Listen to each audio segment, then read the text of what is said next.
Hey guys, what's going on? It's Alan here, and yes, I finally built my new gaming rig, my new gaming PC. I had it for a couple of days and only now I'm making the video. If you remember, I made a video a while ago about buying my new 240Hz monitor, and my old setup didn't support this, and I said I bought the 240Hz so it's like future proof, so when I build a new system I can game on 240Hz, and this is it. Now the new system supports it. This is not the first system I ever built, you have to know that, but this is the first system I fully switched to AMD. I switched to Team Red. More about that later in the video, but for now let's give you the specifications. So I went with the Ryzen 3700X, which is an 8-core 16-thread CPU. It's the sweet spot, I think, when it comes to price and the performance, because like for me, I do a lot of editing work, so it's not just gaming with me. I need a powerful processor, you know. I use Photoshop a lot, I use Premiere Pro a lot, I need the power, you know. So 8-core 16 threads. So basically this processor was the best option all around for me personally. When it comes to motherboard, I choose the Asus just because in my previous two builds I had the Asus boards and they were just phenomenal. I love them. Love every aspect of them, never failed me, so I choose to go on with Asus. And also comparing all the boards that were available at the time of me buying this rig, this was the best option because this one was on sale. So the Asus TFU Gaming X570 Plus, this is the board I went with. You can check it out if you want. Next up, it's memory. I bought the G-Skill just because, like I said, it was the same with motherboard. I had them before and it was great, no problems. I had some problems before with some other brands, so I choose G-Skill now. I went from, like in my previous system I had 8 gigs and now I went to 32 gigs just because, like I said, 4K editing and Photoshop, Lightroom, just, you know, more is better. 8 was just like I couldn't work anymore with 8, and then if I went to 16 it was like I might as well upgrade to 32, you know, and like have all this RAM available and, you know, have a smooth experience on my PC. Next up, the GPU. Now I did a lot of research there and I went with AMD Radeon RX 5700 XT, which is an 8GB GDDR6 card.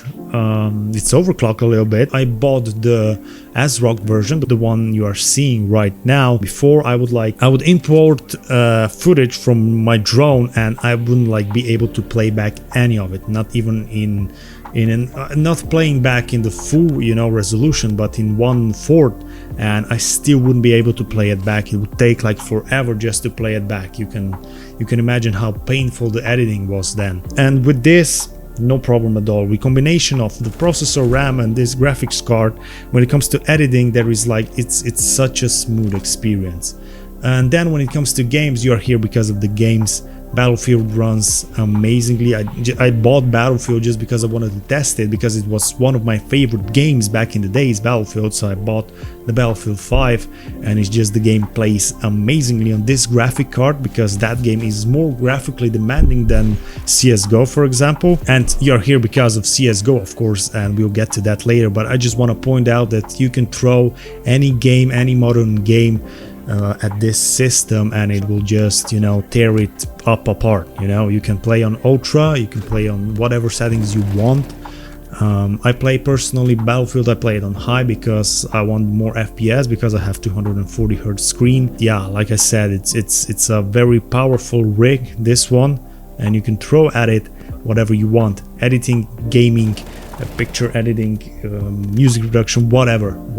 Okay, so now that we got that down, why did I choose to go with AMD? What you have to know about me is I'm not like a fanboy, you know. I'm not like Team Blue and everything and stuff like that. I always look at the current market and what is the best price to performance that I can buy right now. And looking at the i9 compared to the Ryzen 7, it's just there was no point in choosing the i9. Okay, it was the price difference was just too big for what i9 offered. And that was, it's just as simple as that. I said I didn't even think about the i9 really too much. Once I'd done some research, that was like the first thing I decided. I'm going with the Ryzen 7, the 3700X. This was the one I had in my cart from the start. And the same goes with the GPU. I had the Radeon card before. I had it for a very short time because I did some different build that I don't really remember. It was back in the day, but still, in my previous system I had the GTX 770, which was at the time when I bought it, which was an absolute beast, and it held up well until now. But you know, it just dated out right now. You gotta upgrade. And looking at the GPUs again, I felt like for what I needed, Radeon 5700 XT was again the best option for me personally. You might need it for something different, and you might have some card going on a sale or something. So you know, you have to check that. Don't just blindly buy what a YouTuber would recommend, me or anyone else. You know, you have to do your own research and get the card that's fit for you. So now the part that you came here for, the CSGO. How does this system handle the CSGO? One thing I must say that I didn't really know about, I mean I knew about it but I forgot about it completely, is my monitor is FreeSync compatible, which is of course the AMD thing. And as soon as I like hooked it up and booted up the Windows the first time, it said like FreeSync compatible, and I'm like, oh shit, I totally forgot about that. And that's amazing. Together with the FreeSync, the processor, the 30 gigs of RAM, and this graphics card, the CSGO is like I never really thought it can be that smooth. Like when it comes to FPS is like the net grab that you open in CSGO goes like, I think it only goes to like 399, because like it's always stuck there at 399 FPS, and which is more than I need, you know. So yeah, I bumped up my resolution. I play on strat, so I bumped up to 1440 by 1080. I have some settings on high, some on medium, but still competitive games are, like I said, 300 plus always in every situation. And the overall smoothness, there's no tearing in the picture, is just so, it's really hard to describe it if you come from the system like I did, which was less capable, and you come to something with this, the FreeSync or G-Sync or Nvidia. It's a game changer. It's really noticeable, trust me. So if your main focus is, for example, CSGO and I don't know, video editing or playing some games, like in general, this build is something you have to look into. Now, I did run into a problem when building this system. You see, in my old system I had the cooler, the Noctua, that's how you call it? Noctua, I don't know, NDH15, something like that. If you know about the PC market and cooling and stuff like that, you'll know that this is one of the best air coolers available on the market since I don't know when even. I bought it years ago.